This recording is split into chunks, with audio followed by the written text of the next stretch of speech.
Assalamualaikum warahmatullahi wabarakatuh. Perkenalkan, nama saya Vila Mustika, NIM E2019-2356, Prodi Ekonomi Syariah. Saya dari kelompok 4 pemateri ketiga.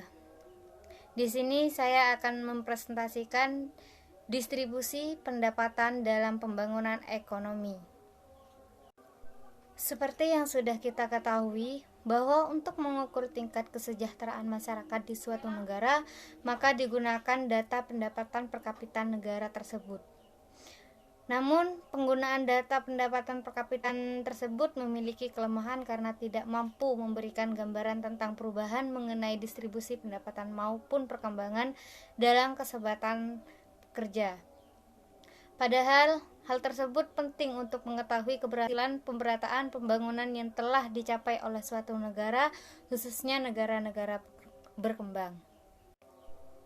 Para ahli ekonomi dan ilmu sosial lainnya sejak tahun 1970 telah menunjukkan rasa tidak kepuasan mereka terhadap corak pembangunan yang telah dilaksanakan oleh banyak negara berkembang hingga saat ini. Oleh karena itu, untuk melengkapi data tentang pendapatan per kapita yang memiliki kelemahan dalam menunjukkan tingkat kesejahteraan masyarakat yang sudah dicapai, maka distribusi pendapatan menjadi hal yang penting untuk dibahas terutama dalam proses pembangunan ekonomi di negara berkembang. Dari hasil analisis terhadap distribusi pendapatan di beberapa negara menunjukkan gambaran mengenai distribusi pendapatan relatif maupun distribusi pendapatan mutlak. Distribusi pendapatan relatif di beberapa negara digambarkan ahluwalia dengan menggelombangkan para penerima pendapatan ke dalam 3 kelompok, yaitu yang pertama, 40% penduduk berpendapatan paling rendah, yang kedua, 40% penduduk berpendapatan menengah, dan yang ketiga, 20% penduduk berpendapatan paling tinggi.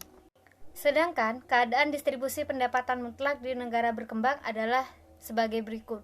Yang pertama, di Amerika Latin, 10,8% penduduk memiliki pendapatan di bawah 50 US dollar dan 17,4% di bawah 75.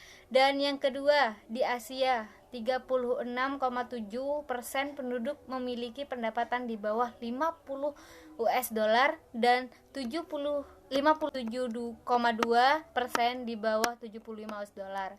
Dan yang ketiga, di Afrika, 30,9% penduduk memiliki pendapatan di bawah 50 US dollar dan 48,2% di bawah 75 US dollar.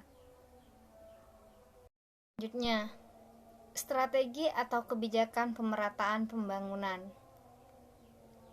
Hipotesis U terbalik dikemukakan oleh Shom Kuznets yang menetapkan adanya trade-off antara perubahan dan pemerataan, di mana pemerataan pembangunan tidak dapat berjalan seiring dengan pertumbuhan ekonomi. Munawwar Ismail pada tahun 1995 yang mengacu pada hasil studi Cheng Chung Lai pada tahun 1991 mengenai strategi pembangunan yang diterapkan oleh Taiwan pada masa awal menyebutkan setidaknya ada 4 hal yang harus dilakukan untuk menghindari kondisi yang disebutkan dalam hipotesis U terbalik, yaitu adanya transfer surplus, yakni modal dan tenaga kerja dari sektor pertanian ke sektor industri yang berjalan dengan baik. Yang kedua, industrialisasi yang bersifat padat karya dan berorientasi ekspor. Yang ketiga, lokasi industri yang tidak mendorong urbanisasi karena berlokasi tidak jauh dari pedesaan.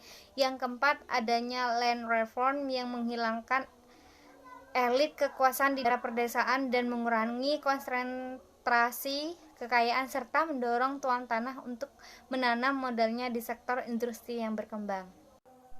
Sekian presentasi yang dapat saya sampaikan, kurang lebihnya mohon maaf apabila ada tutur kata yang salah atau kesalahan dan ketidakjelasan dalam video presentasi ini.